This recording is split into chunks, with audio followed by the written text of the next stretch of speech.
23 जुलाई को ऑनलाइन अभिषेक पूरा विश्व करेगा। शाम को 7 बजे से 8 बजे तक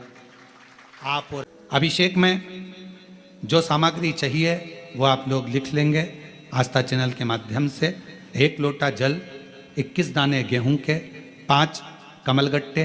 108 चावल के दाने, आखे सेगे चावल के दाने, 21 काली मिर्च, 1 चुटकी काली तिल, 1 धतूरा, 7 बेलपत्र, 7 शमी पत्र, 7 लाल फूल गुलाब के हों या अन्य कोई फूल हों लाल वो मिल जाए, 7 पुष्प सादे कोई से भी वह भी चलेंगे,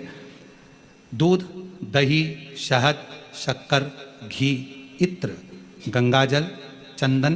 रोली, मोली, मोली मतलब लच्छा, हाथ में बांधने वाला नाड़ा, मोली, अबीर, गुलाल, पीला चंदन, कपूर, गोल